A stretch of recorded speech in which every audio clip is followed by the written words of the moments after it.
Hello, everybody.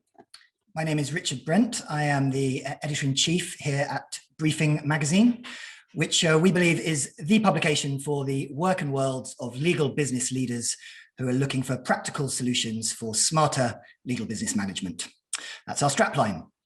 Our many articles and interviews and data-rich reports cover everything from BD strategy to profiling risk, process improvement to people management. And of course, a healthy dash of innovation in there as well, whether technology-based or otherwise.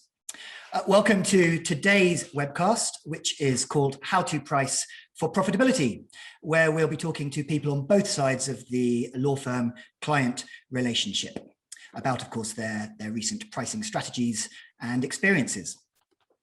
How closely are firms and clients aligned when it comes to pricing preferences and considerations? Do they already have, or do they want a more collaborative approach to new arrangements? And what does that look like in practice today? And is the quest for higher profitability compatible with true client appreciation of the value that you offer? A quick reminder that the conversation today is being recorded and distributed after the event. And there is time specifically allocated for questions towards the end. I hope there'll be plenty of them, but you can also ask questions or make comments at any point using the chat, of course. And I will be surfacing them to my guests today, who are Kate Burns, who is the former GC and company secretary of Not on the High Street, the retail business. Greg Saulinskas, who is Chief Financial Officer at the US law firm Troutman Pepper. David Gilmour, Head of Business Architecture and Design at RPC. And we're also joined by Fraser Mayfield, who's the Head of EMEA at our partner for this today's webcast, Iridium Technology. Iridium's solutions include a matter pricing and tracking solution that enables firms to plan, price, and monitor legal matters, leveraging historical matter information to price new work and facilitating modeling of pricing scenarios. So clearly relevant to the topic today. So we're going to start just with myself and Kate. A few questions for her. So I'm going to say goodbye to David and to Fraser and to Greg, and welcome them back later on. And hello, Kate Burns, as I said, of Not on the High Street formerly, but not at the moment. That's right. Yes. Yeah. No, I've just recently left there, having a bit of time off before I start, hopefully the next job soonish. I should also probably make a point that I have a foot in both camps, because I also did law firm management for 5 years. I was in the management team at Freshfields, so I have sort of experienced some of these conversations firsthand from actually both sides, having been client side and also law firm side as well. Excellent. We're going to get into some of those perspectives right away. So can I start by asking you, Kate, in your most recent role, I think, at Not on the High Street, what were the most important factors for you when deciding how to buy from law firms? And also when it comes to maintaining sort of good relationships, collaborative or otherwise, on the pricing front, what's most important has been? It's funny, when I came up with this answer, I thought, goodness me, it's really simple. So I'm really sorry if this sounds very, very obvious, but I'm gonna say it anyway. It cuts down to sort of three things, and it's really on a timing perspective. So first point is, a really good, honest conversation upfront about fees. And I think you split that into two types of work. There's the kind of ad hoc queries, so making it clear whether there'll be a cost or not. And understanding how that cost is arrived at, because often many GCs are scared of calling their law firms, even with just a quick question, because they're worried that they're going to get a bill for that later on. So the first thing is like, let's be really honest and let's have that chat about fees up front. And then, midway through, an ongoing dialogue. So I'd like weekly updates. I'd like to understand how much is on the clock and, what factors have affected that. So for example, if there's been a big jump, it's really good to understand, okay, what's caused that uptick and is that what we expected or not? And then finally, I want closure.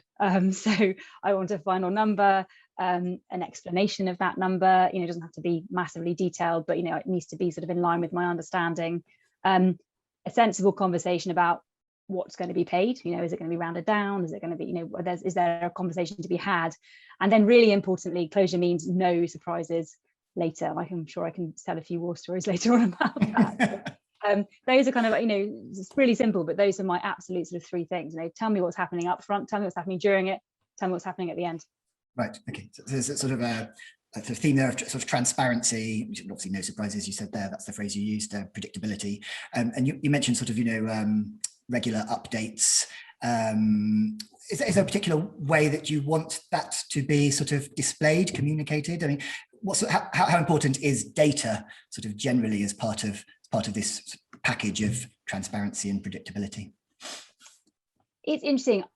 Data is important. I don't think I would want to necessarily dictate what data I see necessarily. However, in terms of confidence and understanding what's happening, I do expect to see some evidence-based decision making in relation to billing. So in my previous business, anybody's business, any GC's business, you're going to be all over generally your data that you have in your own business. At any one point in time, and not on the high street, we knew the details of everything going on site. So we knew sales, we knew profitability on a product level, we knew profitability on a seller level. Having been in law firm management, I know that's not as easy, as systems tend to creak a bit more, but I do expect law firms to have moved on actually, and also to sort of have that same approach in the way I had to in my own business. So being able to talk to me about the business side of the work the law firm's doing for me, as well as the legal side, actually is really, really important. And I was thinking about this. It's also a courtesy because I'm managing my budget day in, day out, and I expect to have that conversation because that's how I work. So having data points to refer to gives me the confidence that I'm not dealing with a finger in the air exercise, and that there won't be any nasty surprises we just talked about. And funnily enough, I was thinking, about specific data. What's worked really well for me in the past isn't necessarily the specific. It's more the grey data. It's we've done X number of transactions this year. They tend to last this long.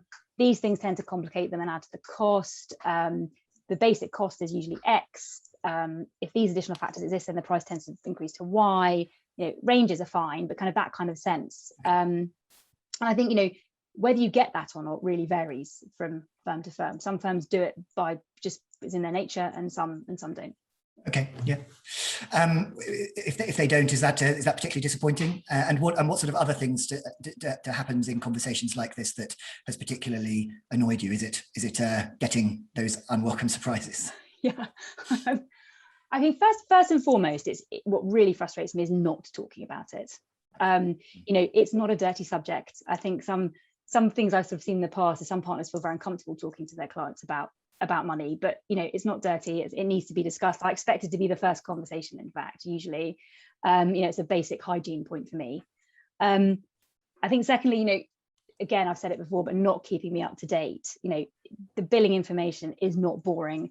It's information that's just as important actually as what's going on in the legal matter you're dealing with.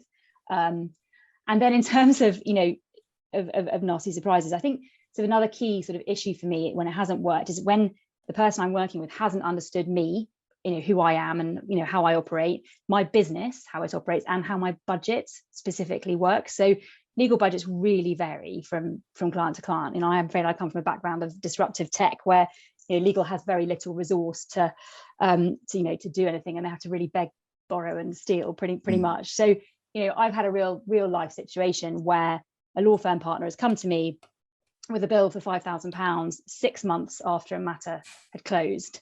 He approached it by saying to me, "It's our year end. I'm being forced to do my billing, and I found this whip on the file, and we haven't billed it."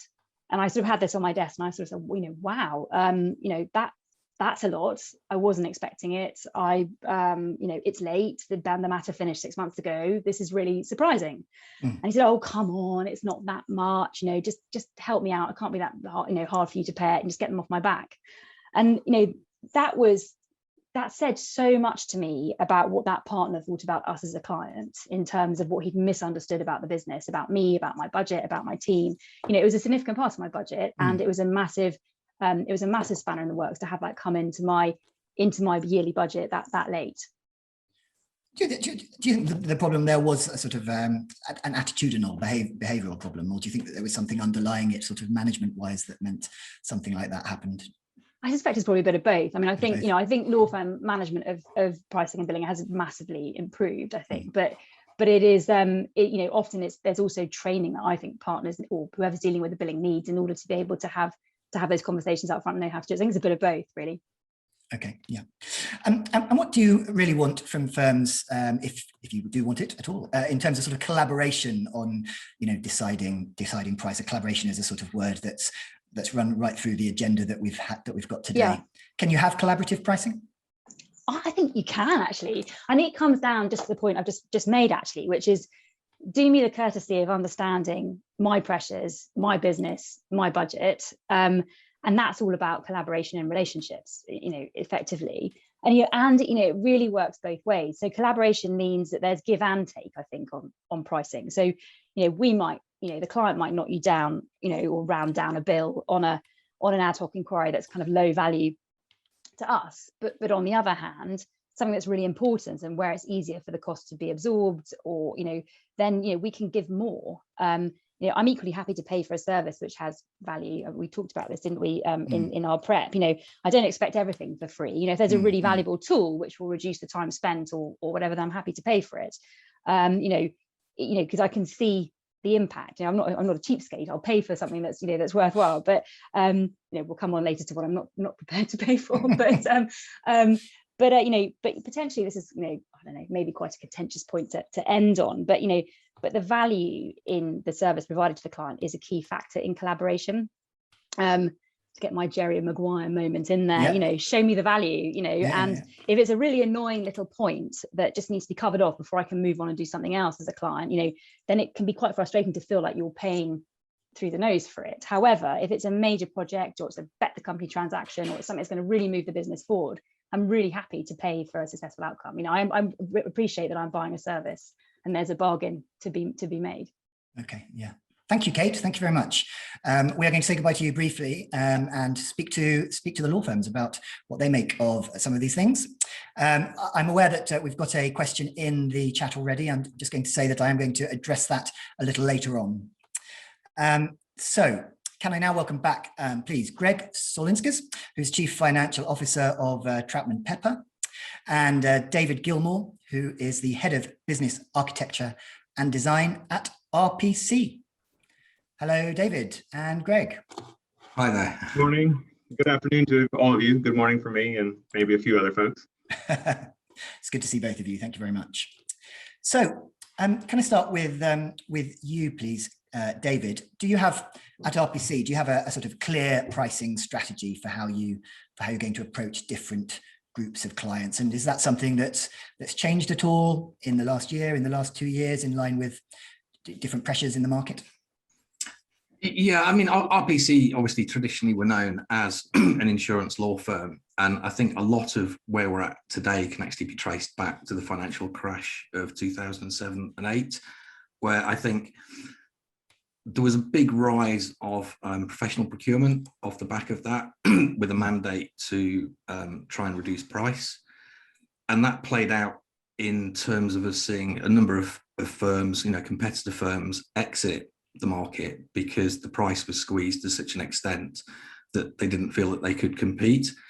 So we've gone through a period of consolidation. Books of business have moved from one client to another law firm, and it's taken a little while for that to settle out. I think what we're starting to see today is a slightly different approach from I'd say institutional insurer clients, and the trends that we're picking up on really is clients want more control over where the work's being performed. So either that city or regional, or as we emerge from COVID, it might tend to the home worker, and whether or not that has any impact on price, we don't really know yet. But they also now want an awful lot more control over who's performing the work. So they're no longer satisfied with the idea that the law firm will, perhaps put the most expensive resource in play. They'll want to look at the complexity of the work, the different components and tasks of that work, and they'll challenge us to do it more efficiently or at a lower cost. What we're also noticing is that, in the past, we probably would have had an annual rate review process with our clients. That's now more like 3 years, 4 years. In some cases, it can even be 5 years. And of course, that brings an element of fiscal drag into the pricing equation. So we've gone back to basics with pricing strategy and asked, and Kate said this earlier, if you can get past all of the complexity and just look at the simplistic components of the business, it's what is it going to cost you to produce the work? Mm-hmm. Do you have a very clear idea of scope? And are you going to stick to that scope and deliver what you've agreed with the client? Because, lawyers love to over-lawyer and sometimes they over-deliver. And critically, track it. Make sure you understand your run rates, make sure you understand what you're putting in, make sure you communicate that with the client so the client gets no surprise at the end. And in terms of strategy, we're now very interested in being much more transparent, and it goes to the collaborative point that Kate was making, which is, I don't actually see any evidence that hourly rates are about to die anytime soon. I think broadly speaking, hourly rates do work for a lot of clients and a lot of markets. But the conversation is turning more to value add pricing, and what else can we bring to the table over and above the traditional aspects of the legal service. And I think for us that's all about innovation, using technology to complement or augment the services that we provide. And we can talk more about that later because technology is very interesting. And it's very difficult to differentiate your technology offering from, the firm down the road who's probably bought the same platform and has had a similar idea to you. So, if you bundle it all up into kind of what is the strategy is quite simple.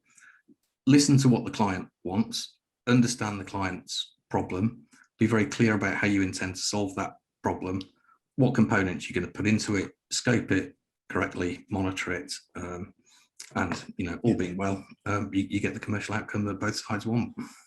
Thank you. Oh, and we definitely will come on to talk a bit in more detail about technology, both sort of for pricing and how to price it, perhaps as well. Before I go on to Greg, in terms of the sort of resourcing, you were saying that you can look again at resourcing to price differently potentially. Can you give some sort of examples, if you can, of how you sort of effected change there? Yeah, of course. I think the business world is becoming a little bit more complex because there's more technology, and with more technology comes more process. Right. So what we're looking at on the resourcing front is it's kind of a liminal line, I think, between the traditional business service function and the lawyer function, and trying to bring these things closer together. And the glue that delivers that is data, I think. So we are looking at resourcing around data management, data governance, data collection processes. Some of those things relate to the legal service delivery. Some of them might relate to third-party services such as litigation support. But the overwhelming idea behind this is, ultimately we want to become a more data-driven business, because we believe that is the engine through which we're going to deliver, the kind of services that we want to offer our clients. Okay, thank you very much. Greg, how about you? What's how can you sum up your firm's pricing strategy and the different parts that go into it? I'd say it's very, very bespoke, but it's definitely a learning process for us, trying to educate as many of our partners as best we can on all the different things that they need to understand. Really, it's more about knowledge for them. One, they really need to know the market, right? They need to understand what kind of rate pressures are going on, what type of work are you competing for.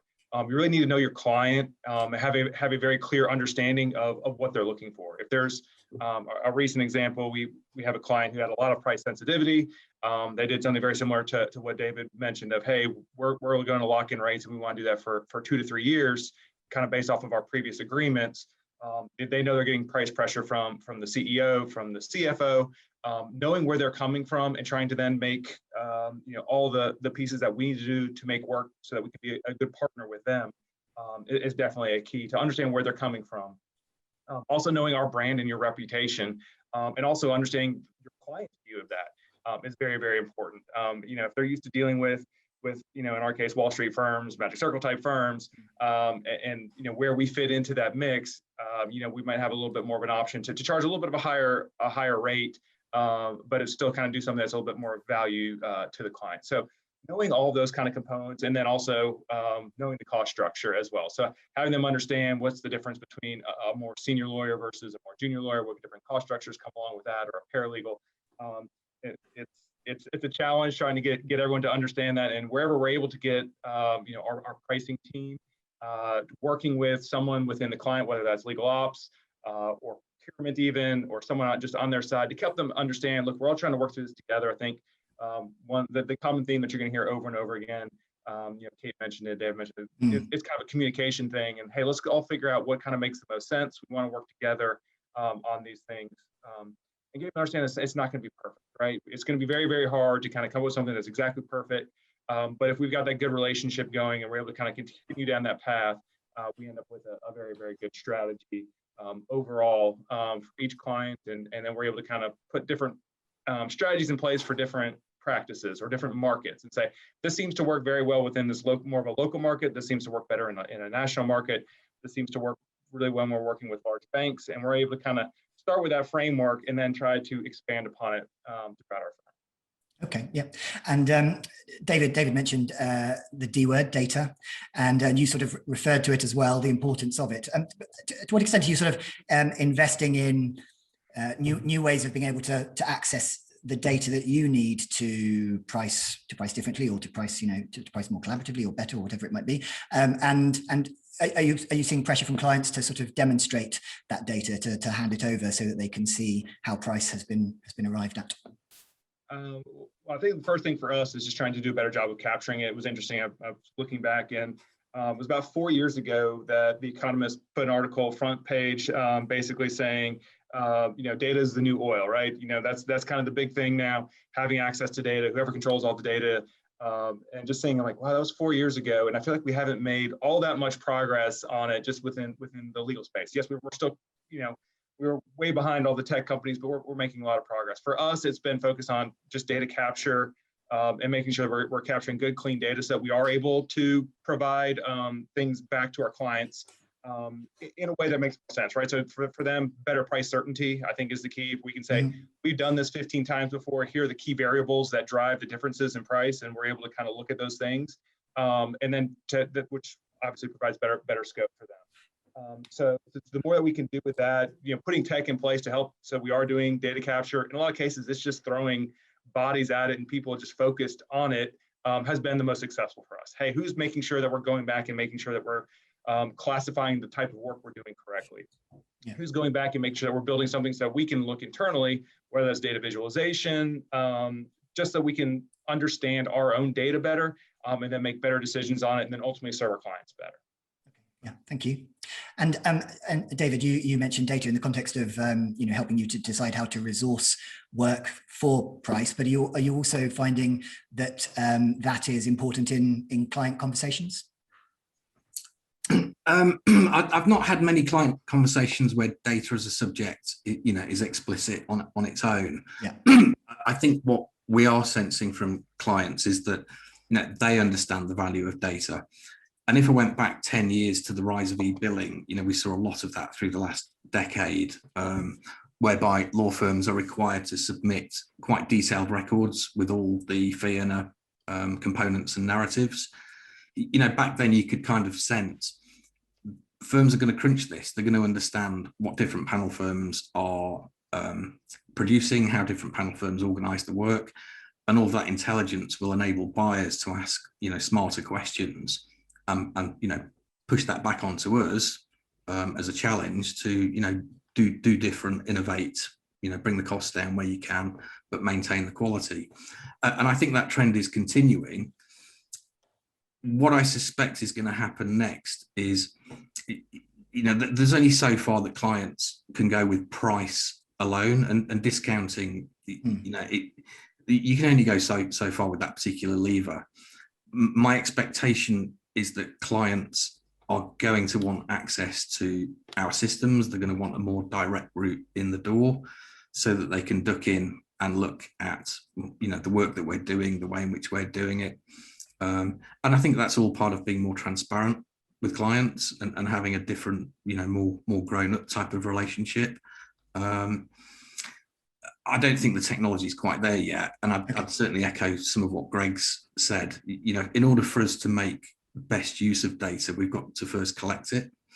And that's actually a lot more difficult than you might think, because it's not a technology problem, it's a behavior problem. Yeah. And quite often you find that lawyers, you know, that they're not really of a mindset for button pushing and putting data into systems. So you've got to find workarounds and ways around that. So there's definitely still a lot of work to do to, you know, make firms like ours more mature, but we're definitely on the journey. Yeah, and you need to address that first before sort of capitalizing on any technology to the extent you might need to. Yeah, exactly. And I think now, you know, but because there's lots of investments that we might make, you know, we're certainly thinking about them. You know, AI, I know it's bandied about quite a lot, but there actually are some pricing platforms out there now with fairly good AI in. We would love to be able to talk to our clients about how these technologies work to better understand, you know, what would they like to get out of it, because it's not just about the price, it's about the relationship between the price, the quality of the service, yeah, you know, and the beneficial outcome that the client experiences. Yeah, yeah. Yeah, we've certainly heard many times in the last few years that you know, how you actually manage the underlying data is a persistent challenge that hasn't been fixed necessarily yet. It certainly is. It is quite difficult. Yes. Okay. Well, and I'm sure that will come up a bit later on again. Greg, you talked about the importance of, you know, understanding the client, essentially. I think that's what you said. Can you tell us a little bit about how your firm approaches sort of building that greater understanding and potentially then collaboration if you do see collaborative pricing as well? Sure. I think for us, it's definitely where we've had the most success are with clients that we've had a longstanding relationship with, key decision makers within the firm or within the client. That's where we've had the most success, and I think that's a lot driven because you built that relationship long enough, you understand their business, you understand their pain points well enough to go along. We struggled when our point of contact is a paralegal at, you know, a large bank or someone in procurement who doesn't understand the difference between labor and employment law and an M&A transaction and why those things are kind of priced differently. So that's been one of the keys for us, is making sure that we're able to put the right amount of information in front of the right decision makers, so we can keep the communication going and allow us to sit down with them. For us, it's whenever we get the opportunity to present anything, whether that's something, you know, non-legal specific. So, you know, we've had folks on my pricing team sit down with them and explain just some of the basics of here's what we're doing and here's how we can build a dashboard for you to help share information so you can understand exactly where we are, exactly how much you know, WIP is outstanding based on the amount of work that we are so far. And it was fascinating once or twice sitting down with a client and having them look at the dashboard and then look over at the partner who's doing the work for them. They're like, I didn't know that we've had you know, $20,000 outstanding still on that matter. And the partner's like, oh, scrambling a little bit there because he wasn't doing a great job of kind of communicating of kind of where we were within that. But it's great because it kind of helps force that communication along the way. Okay, fantastic. Thanks, Greg. David, do you want to say anything about that last one? How you're sort of building more collaborative relationships with clients in the pricing space? Yeah, I mean, like a lot of other firms, we've invested in certain platforms that help us, you know, try and have that honest, open conversation up front. And I think, generally speaking, I mean, I won't name the platforms, but most firms have got similar ones. For law firms, we don't have to build very much now. You know, the technology has moved on such that things like deal rooms actually come with all the templates and tools that you need to manage a conversation and a transaction. I think where there's still some space for improvement in these things would be the value add components or the intangibles. I think Kate referred to them as during our prep session, whereby, you know, we might want to have a conversation about, can we provide a secondee? Or, yes, you know, can we help the client with a particular technology need? And believe it or not, clients, you know, sometimes look at their law firm providers as though we are software development shops, which we're most definitely not. But, you know, we will try and help. Yeah. So I think, you know, with a little bit more work, these platforms, if they can extend into the intangible in a way that we understand what the cost and benefit for both parties looks like, we could probably have a much richer conversation. And I'm certainly hoping that's the direction that goes in. Okay, thank you. Right, thank you very much, Greg and David. You're going to stay with us, and I'm going to welcome back Kate Burns, of course, formerly Not on the High Street and Freshfields, as she told us, and also Fraser Mayfield, who is head of EMEA at Iridium Technology, our partner. And just going to wait for Fraser to join. Hi, Fraser. Hi there. Nice Hello. to talk to you all. So I'm going to start with you, Fraser, as you haven't had a chance to say anything Sure. yet. So we heard there, technology still a challenge to see the value there, and they both mentioned, both people on the law firm side anyway, because of essentially the data challenge. What do you make of that, or indeed of anything that you've heard so far? Sure. I think it's been some really interesting points. I think Kate really made the point about having an honest upfront conversation, and throughout the conversation we had several references to how important data can be to have that type of conversation. For us, with many of our clients, it's about starting off by looking at the current data sets and really starting to understand that. So whether that be, for example, looking at all the transactions in a particular work area, understanding what it's taken to deliver those in the past, that type of information can be really helpful for future pricing decisions, but it can also be helpful in the conversation with the client themselves. So being able to say to them, well, look, of the past 15 of these we've done, it's always come in at X value. And this one's a little different, as I think Kate alluded to, can just really make the difference in terms of gaining that trust with the clients. I think there's an interesting question from Kim that's come through on the questions, which is about moving away from hourly billing. How do you measure it? I think in order to do that, if firms are looking to transition, it often starts with the hourly model that they're already recording against to understand that cost of delivery. And by doing that, they're able to come up with price points that they think are acceptable in the market. But that, as Greg pointed to, means an understanding of the market itself. So understanding the hours allows you to get to those price points. And I think that it's difficult to get away from that. The really high volume firms some of them use time and motion studies, but most will start off with a data-driven approach with time recording. Yeah. Yes, as you mentioned, I'm going to actually bring some of the questions through now to make sure we have time to answer all of them in due course. So yes, Kim Thornycroft asked, if clients or partners want to move away from hourly rates and onto something like fixed fee billing or retainer billing, how can you ensure that is profitable? Greg, what's your take on that? Is that something that you see? It's something that we talked about quite a lot in the past. Is it something that happens? And if it doesn't, how can you make it happen profitably?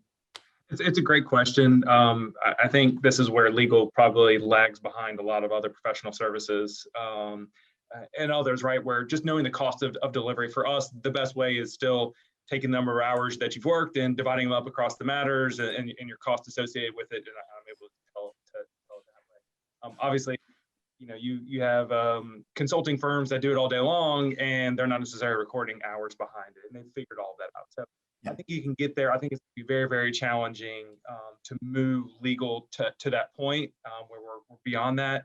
To David's point, and I think where you get with is there's still a lot that people want done on an hourly basis. So it's going to be very, very challenging. The compensation models, whether that's for partners or associates, and a lot of that's all focused around how many hours did you work. So it's a very fundamental shift to get people thinking differently to kind of move down that path.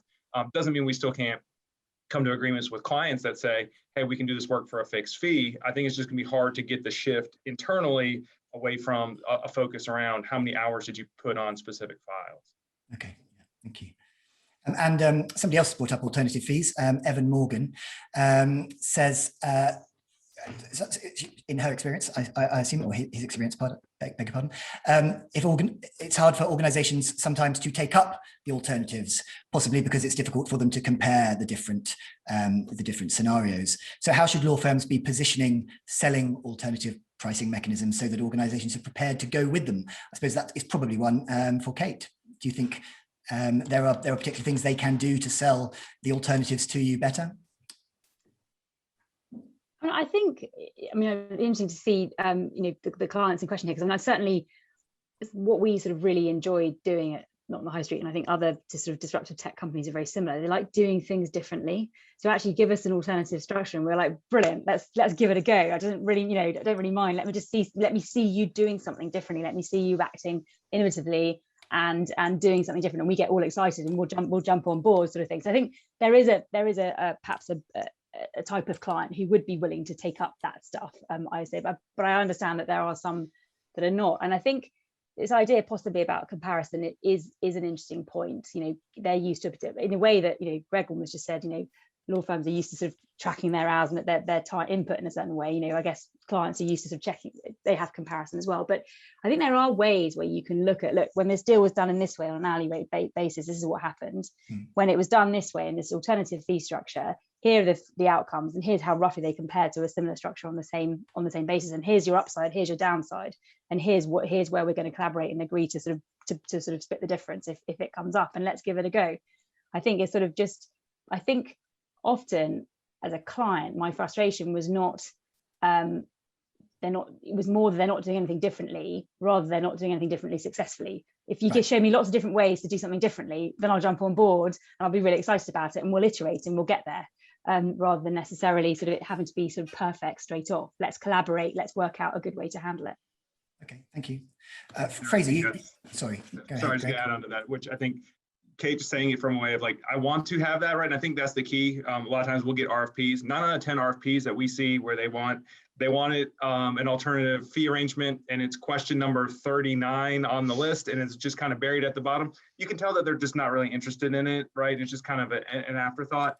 It's really the ones that you have a good relationship with are the ones where you're going to be the most successful with it. Now, when they're clearly articulating, we want to do an alternative fee structure, that's usually where it's going to be, and they really don't care about your hourly rates. That's usually where we've seen success when we're pitching new work in that regard. So I think it really depends on what your client is actually asking for, where you're going to be successful and moving to those types of arrangements. Thank you. Fraser, you've probably got some perspective on how firms can best have conversations about the different prices that might be available. How can sort of technology help them to do that? Yeah, I think building on what I said earlier about using reference points for your base pricing position, I think a lot of firms make the mistake of going straight to the price of what they're expecting to charge rather than the cost of delivery. So if you can work out the cost of delivery, you can then model various pricing scenarios to come to a good proposal to put to a client. So that might be a simple flat rate. It could be a rate reduction. It could be a blended rate, or any combination of these with contingency factors. And one of the things that we find people find helpful is just a simple side-by-side comparison that shows comparative price points from an internal perspective, firstly, on those. So what is the total billings that I'll get under this model? What does that look like in terms of the cost to deliver, which is often static across the models? And then what does that mean in terms of my expected profit margin? And then you can pick one or two and put them, as Kate pointed, put them to the client and say, look, our traditional model with a rate reduction will do this, but here's your risks, here's your upside. But if we go with this alternate model, this is the difference in risk and upside, and this is the difference in charging. And just a simple side-by-side table that shows a couple of models that would work for both parties can make that decision a lot easier. And then it's not so much about comparing with the competition of another law firm bidding, it's about comparing between your two options so that they can clearly identify them. Going back to the overall, the sort of underlying rather a data challenge that you're speaking about with David and Greg, Daniel Pembroke asks, will we start to see, do you think, chief data officers appear in law firms as a rule with sort of overall responsibility for all data management? Is it a resourcing issue, the data problem, David? Somebody need to be in charge of it. It's a really good question, and I'm not sure I've got a fully formed answer for you. I think law firms are perhaps a little bit behind the curve in terms of understanding, the corporate value and the asset nature of data. And I certainly couldn't hold my hand up and say every partner that I talk to is interested in the topic, you know, that those that work in the technology sector, certainly they understand it and they get it. Litigators, anybody involved in e-discovery and the benefit that e-discovery platforms can bring, you know, gets it. But I think if you look at day-to-day organizational behavior and just some of the problems Greg was talking about earlier in terms of collecting basic data about, you know, what market sector is this client operating in and what type of service are we providing, it's amazing how often that goes wrong. At the moment, I would say that we, like many firms, have got a traditional data management based approach. You know, so we've got technology rules, we've got systems that will help us to identify problems, and we've got people that will help us to put those problems right. I don't think we are quite in a data governance space yet. I think that's probably the next evolution, to embed, you know, good data management principles into our operations. Right. And ultimately that might lead to chief data officers, but I don't think we're there yet. That feels like tomorrow. Right. Yeah. Greg, how about you? Chief data officers? Chief data officer for your firm? A little bit. I think it's usually the larger law firms that have kind of started figuring that out and put the value behind it. I think David pretty much nailed it there. It's hard to kind of convince everybody, here's what this is, here's why we need to do it. It's not that bright, shiny object that a lot of the lawyers can easily see and sell to their clients, right? It's all behind the scenes. It's very IT focused and involves databases and data warehouses and all kinds of unsexy things versus, hey, here's a deal room. Hey, here's a dashboard. Hey, here's other technology that we're able to see. I think we'll get there. I think you'll start seeing more of that. And I think in most places it's a little bit more less focused right now, where we've got folks in marketing, we've got folks in finance, we've got folks in IT, all trying to work together to try to do a better job of collecting all of our data and synthesizing it and putting it to good use. I think just others have kind of carved out a little bit more of a specific path. And I think that's probably where you'll see a lot of firms headed as we move forward there. Okay, thank you. I want to come back to the idea now of, you know, what lies around the fundamental legal offering that you can potentially, that UK potentially value and that firms can potentially charge for. You've talked about, you know, the importance of sort of the scoping, the no surprises to you, project management essentially. Do you think that firms can potentially charge for that project management? This is a contentious topic, a hot topic, this one, I think. I think in terms of going sort of taking a step back at what firms should be charging for, what they sort of shouldn't be charging for, is sort of, in my opinion, you know, it really does depend on what it is. And I think we talked briefly about, David mentioned sort of AI tools that can make things quicker. You know, that's fine. It makes sense if it's, you know, if it's actually creating value and it means that the job takes half the time, then, you know, of course you, in my mind, of course you pay for that. But one of my greatest frustrations, so we talked a little bit about law firms developing software, but is when law firms try to sell me sort of tech developed in-house in law firms, you know, which hasn't gone through, you know, what you might call the sort of expert digital products and sort of UX processes, etc., and isn't really what a client wants, or actually is something the client could develop themselves more easily, or is a product that already exists on the market and can be used sort of off the shelf.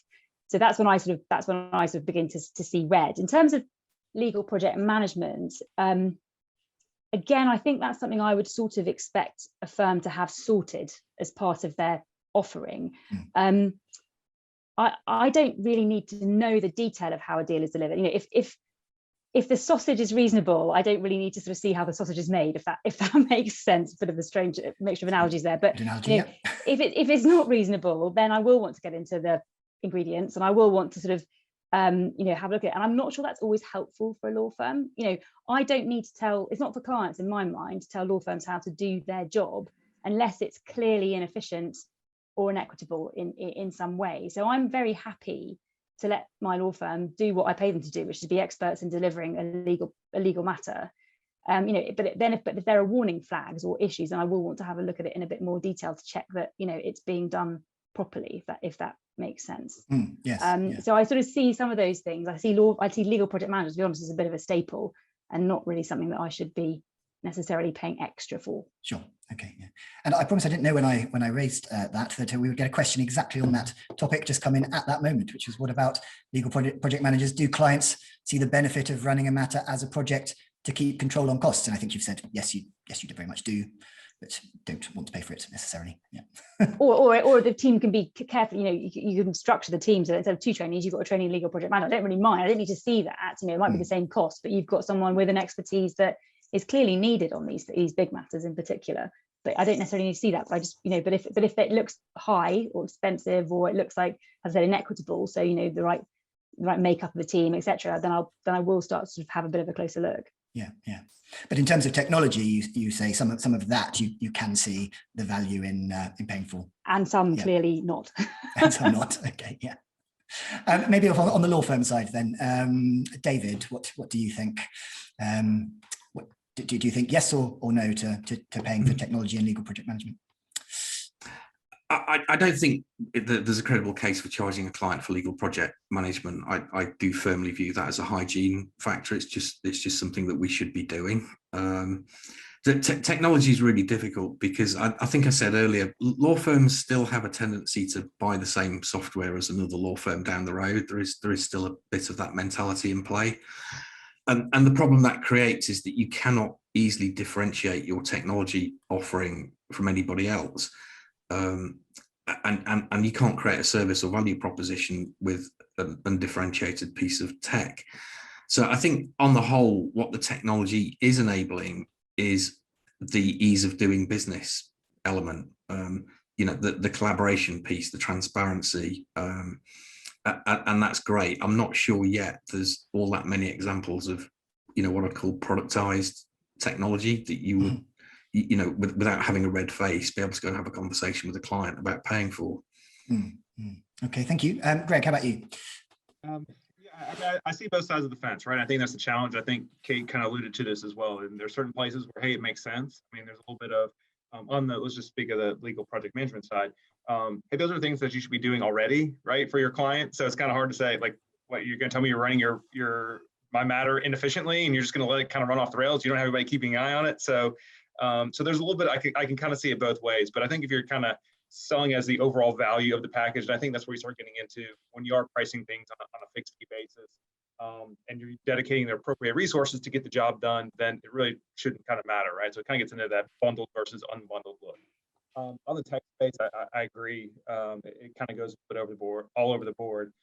E-discovery being a great example of where, there is a cost associated with it. There's a cost with hosting all of that data. There's a cost with mining all of that data and providing things. So clients have kind of got comfortable. Okay, well, this is a better alternative than having associates sit there and turn through a box of paper files. So we see the value in that. And I think that's the key, is kind of saying, well, here's this piece of technology. Here's why it actually makes sense for us to do this, because it saves you money, it saves you time, and there's a cost associated with it, and therefore that's why we're going to kind of pass through that cost. But Dave made a great point. When it's just the same thing that everybody else is doing, why am I paying for? We don't charge. We got out of charging clients for long distance phone calls and photocopies, and you don't pass through the cost for what you pay for Zoom or Microsoft or things like that directly on a bill. So figuring out what that balance is definitely a key. And if it really is a value add very specific to the client, then I think in a lot of those cases they're going to be happy to pay for that if you're presenting it in a way and you can show that it clearly is adding value to them. Thank you. Do ask any final important questions that you've got for either Kate or David or Greg or indeed Fraser, of course. I just wanted to come back to common pitfalls or problems. Kate, you gave that example of something that really sort of frustrated you, and I wonder if on the law firm side there were any things that you're really trying to change to help people in law firms to have these better pricing conversations or to price more profitably. And I'm interested in sort of things on the investment side, but also on the behavioural side, if that's something that needs to change for you. Maybe I could start with David. Yeah, it's a great question. I think for us, scope is king. Because it goes to authenticity and honesty with the client, but it's also a key hygiene factor in terms of controlling your costs. And what we do see is, quite often something will change in the life of a matter. There's an event of some kind, and so the scope needs to change. And we don't always pick that up and have, the conversation with the client about repricing, or, even bringing in different expertise. And what we end up doing is storing an awkward conversation for ourselves at the end of the transaction, where we'd have to go and say to Kate, actually, we should have talked to you about this 6 months ago, and we didn't. Now, we do have technologies that will help us to identify, has this matter got a terms of engagement letter? Is there a scope attached to it? And that's great, but they're not very helpful at change events, because the change events, sometimes they happen outside of our organization, or that knowledge is just contained in a lawyer's head, and we've not quite worked out how to systemize that yet. So I would be very interested in kind of any process technology that could help us better manage scope. Okay, that's interesting. And so do you think it's, though, more a process challenge than a you said not wanting to have or you might be storing up the conversation? It's not a reluctance to necessarily have the conversation. I think it's partly behavioural and it's partly process. Okay. And there are still plenty of lawyers out there that just do find talking about price a dirty topic, and it isn't. And I completely agree with Kate. We should just be more open and upfront about it. It's just a thing. Get it done, move on. Yeah. Kate, you're sort of half nodding there, and it is obviously something that point you've already made. But are you seeing it? Had you seen any sort of improvement in that reluctance? So not improvement in the reluctance, but improvement to counter the reluctance. Yeah, and I think, and I do. I'm a big believer in, when you're managing a law firm, you can take horses to water, but you can't make them drink. So you can give them all the technology, you can give them everything they need, but actually, when it comes down to it, it comes down to behaviour. And how do you persuade a group of the wonderful stable of neurotic racehorses that you're managing as partners, to actually change their behaviour, because you have to show them that it benefits them. And so I think I've heard a lot about partners being trained to do this actually, and supporting each other in it. So learning it's very easy when you're in that conversation one-on-one to sort of be beaten down by clients. And I'm now putting my on the other side here, but actually having other partners saying, that's worth it, that's worth that much. You should sort of having some kind of form of not only training but network for partners to be able to talk to each other and to feel like they're actually supported in what they're doing. I mean, it's interesting as well. I see one of the questions is, is the partner the best person to be having the conversation? Maybe not. Maybe some of your partners aren't really, the ones we all know aren't designed to talk to clients. Some aren't. They're better at the legal work. Get someone else who's good at it. Who can have that conversation up front. But I do think a lot of it comes down to behavior and training and being able to relate one-to-one with the person at the client who they're talking to about the pricing. Yes. Okay. Thank you. I've got to put that question across to the law firms, I think, as well. Is the partner delivering the legal services the best person to have these pricing conversations? And we haven't actually talked yet about, not in a lot of detail about, the pricing department and the pricing role and where that might be going specifically. Greg? Without just answering no, and we can just move on from that. No, I think there's definitely some are better than others, right? And I think that's where you quickly learn, like, where do you need to be, have people either behind the scenes whispering in their ear if they don't want to have you sit down with the client and have that discussion with them. Where do you need to spend a lot of time kind of coaching them up on those different things? It's hard, right? Because, hey, this is my client. I don't want you to ruin the relationship. And making sure you got the right people that are going to be in the room that aren't going to do that and are going to offend your client by saying something completely opposite of what was expected. But you do have to work on trying to get them to understand the value that they're providing. It's very interesting from lawyers that are comfortable standing in front of the Supreme Court and arguing a case, but when it comes to sitting down with their client and explaining the value that they provide, they're willing to sit there and just kind of duck and kind of cover, and not really willing to say, hey, asking for a 30% discount off of my work is kind of ridiculous based on the value that I'm going to provide to you. So getting them to understand their own value. The other key for us, I think, where a common misstep to make is assume that they've got to lead with the price, right? There's a lot of other factors that we need to make sure that we're communicating that we're discussing before we just kind of jump into, well, here's kind of what the price is for that. And when we lose, a lot of times it's easy to blame the price. It's easy to kind of come back to a law firm when you lose an RFP and just kind of go, oh, well, your pricing was too high. In most cases, what we found out once you kind of dig into it a little bit more, it's somebody has a better relationship, someone provides better value, somebody offers all these other kind of things there. And in a lot of cases, they're either priced similar or in some cases they're priced higher, but the client's going to find better value, in a lot of cases, better value in the long run. Okay, thank you. David, to what extent do you think it's desirable to sort of control who has the pricing conversation or who leads it? Is it something that RPC would distinguish between partners on the basis of? I don't think we would, no, but no. You'd have to bear in mind with us that as a business off the back of the financial crash, the sophisticated buyers and the disruptive influence of procurement, we had to get good at this. So I think 10 years ago, we probably overinvested in the client relationship side of the equation, but certainly, over the last 10 years, we've become much more astute about the client account management side of the equation. And I think that's much more balanced. And certainly our partners generally are pretty confident leading pricing conversations. Fair enough. Yeah. Okay. Fraser, can I come to you? And we're nearly at the end of the hour. So I wonder sort of what's your key takeaways from this have been? Are there things that have been mentioned that you were surprised by? Sure. I think from our perspective, we recognize that lawyers are an incredibly intelligent people, and by providing them with further information, it can really help to address some of the things that have come up on this call. But it needs to be provided in a very simple way that's easy to understand, that allows them to articulate that to potential clients.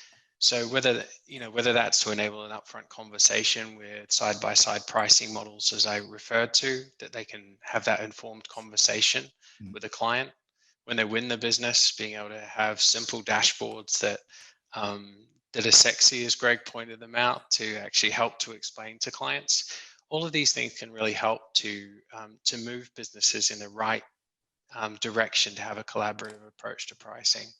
Probably the most innovative companies that we've worked with specifically have done things like shared with key clients. They'll share real-time dashboards with information about in-flight matters that forces that conversation about overrun much earlier and means you've got to be upfront. On the other end, where it's in the volume space, we've got clients who actually take the benchmarks published by their panels and they use those to track, instead of just budgets, they track against those benchmarks for the in-flight matters as well. So they can actually use that as a way of winning further business from that as part of that panel for future tranches. So I think every firm's a little different. For us, it's about presenting the information in a way that makes it easily understood to enable the conversations. Okay, thank you. Thank you, Fraser. Yeah, I feel confident that briefing at least will be continuing to have this conversation. We have a briefing 5P event, which some people may have attended before, which one of those 5Ps is pricing, and we hope to be holding that event again in a room with other people one day. But for today, I'd like to say thank you to Kate formerly of Not on the High Street, in between roles, David at RPC, and Greg at Troutman Pepper, and to Fraser, of course, at our partner Iridium Technology. Thank you very much for joining me. Thank you all for listening and asking your questions, and I'll see you again soon.